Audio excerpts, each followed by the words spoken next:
Hello friends! I thought I would bring you along with me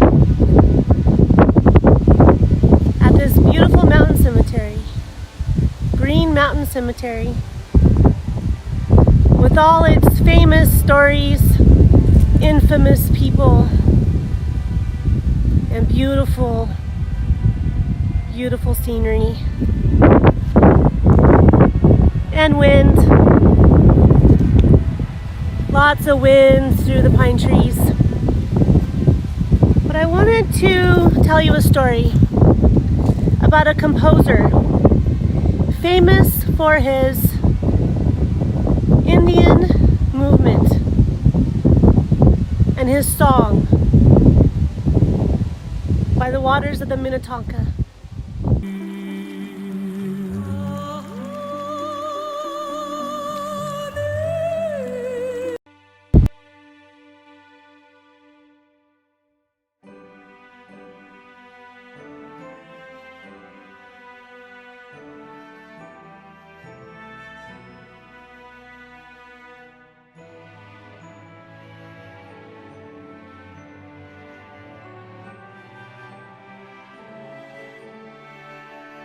His name is Thurlow Lieurance.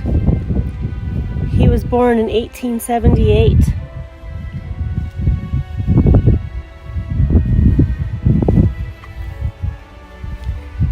In Oskaloosa, Iowa. Then he relocated to Kansas when he was still very young. Little is known about his earlier years. It was known that his father would have liked for him to be a pharmacist. But of course, he didn't want to be a pharmacist.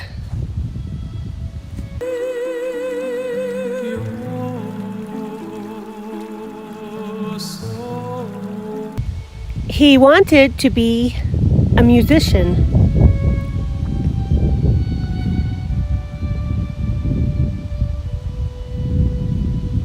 And he followed his dream and began a career in music. When the Spanish-American War began, he enlisted as a musician. With the end of the war, he moved to Ohio to attend the Cincinnati College of Music.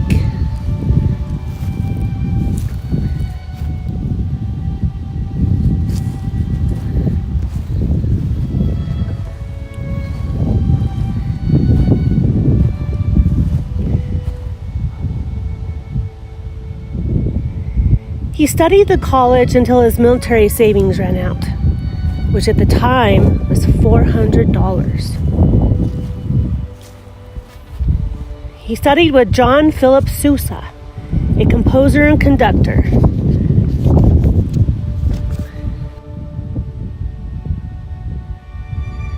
Thurlow studied music theory, orchestration, harmony, and arranging.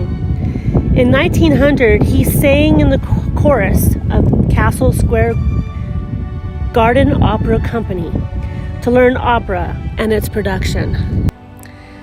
In 1905, he joined the Chautauqua Society, traveling in tent schools, teaching music to Native Americans. The contacts in his position led to his deep interest in Native American culture. He learned how to transcribe the songs he heard and make traditional Native American flutes.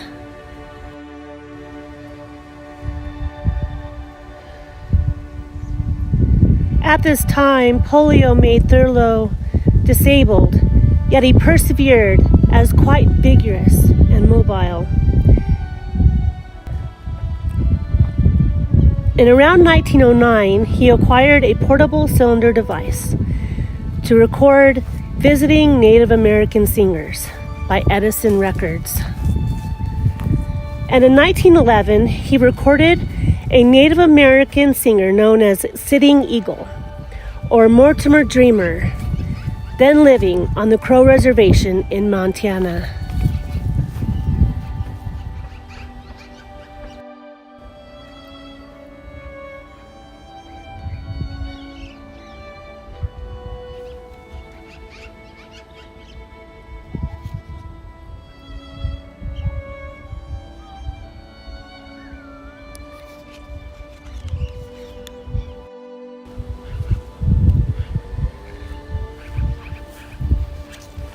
From this recording, he took the melody for his song, By the Waters of the Minnetonka. He set it to harp accompaniment, where it was published by Theodore Presser in 1913 as an Indian love song, with words by J. M. Cabanis. It became an instant success through several editions and frequently recorded by 1950. In arrangement 1915, 1917, and 1921, the song called for violin or flute to echo the vocal melody by either played melody or ad-lib. Often it is played by Native American flute.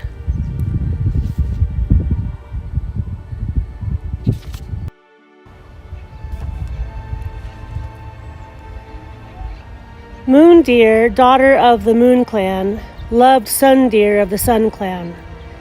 Tribal law forbade marriage between the two clans.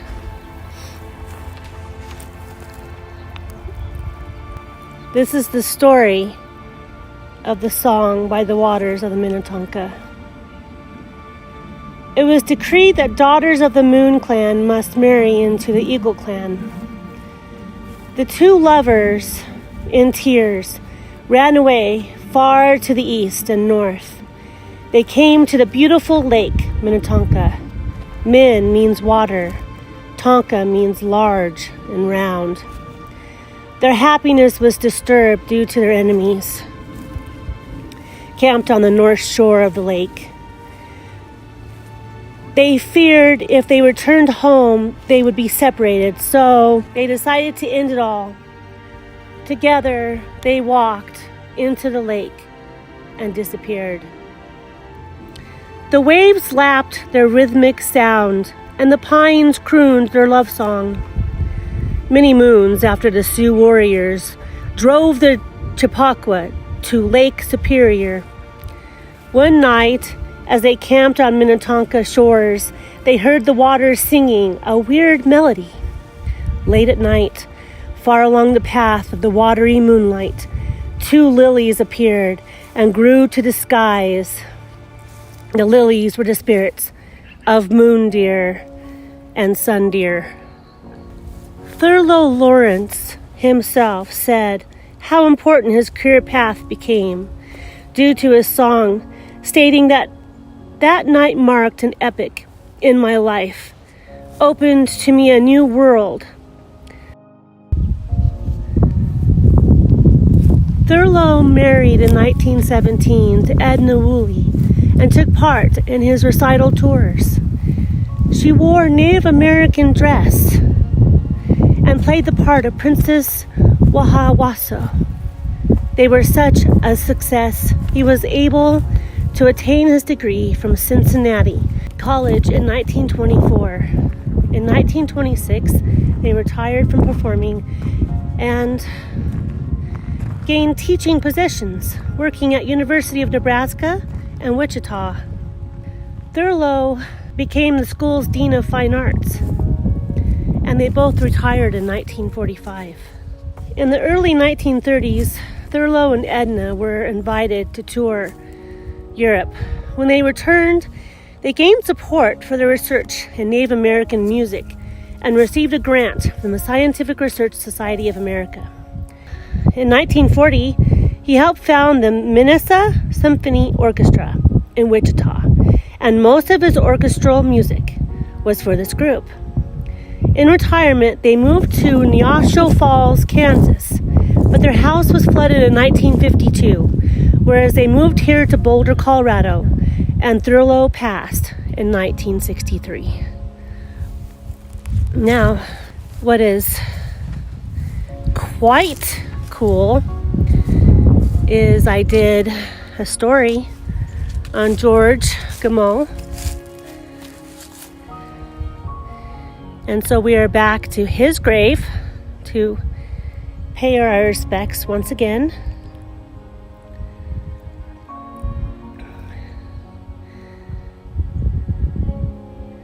Very cool to see George and Barbara, his wife, once again. And we'll move up the hill a little bit.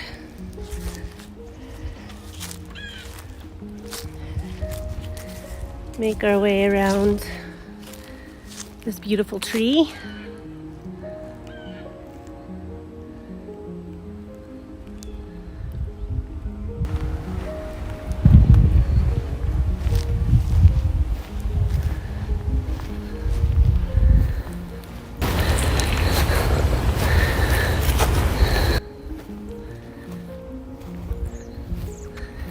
We're going to make our way to the graves.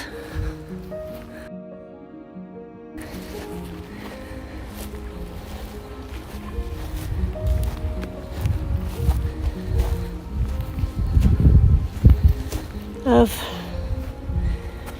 Thurlow Lieurance and Edna, his wife.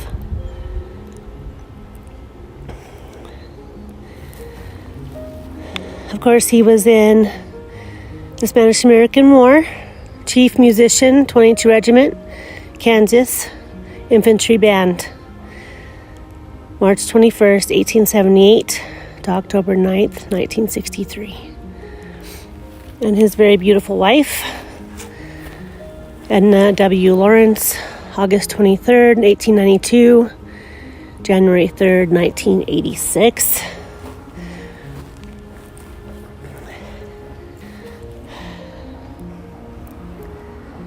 I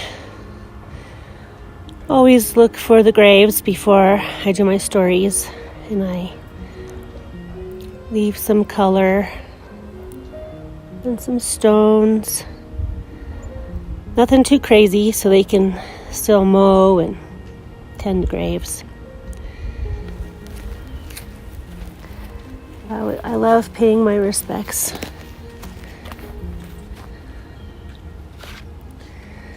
The couple's paper can be found at Wichita University Library, named for Thurlow Lieurance.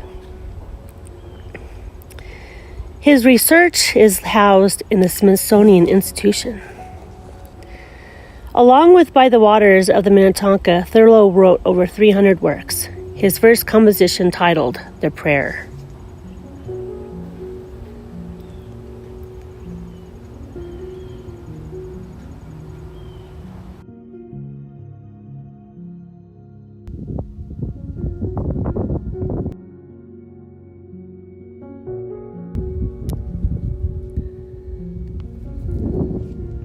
Thurlow's amazing song was not unlike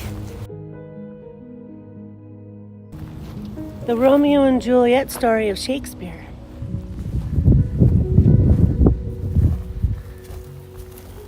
I thought it to be a very beautiful song. If I cannot play it in my video, I will link it below. Please go and listen. It's quite amazing. Thank you, my friends, for joining me on my story time today. Going on this very peaceful and fascinating walk, telling the story about this composer and this very dynamic man. I hope that you will join me again soon. Look for more videos coming to you. The stories from beyond. And some really cool haunted things and stuff coming to you in October. Thank you.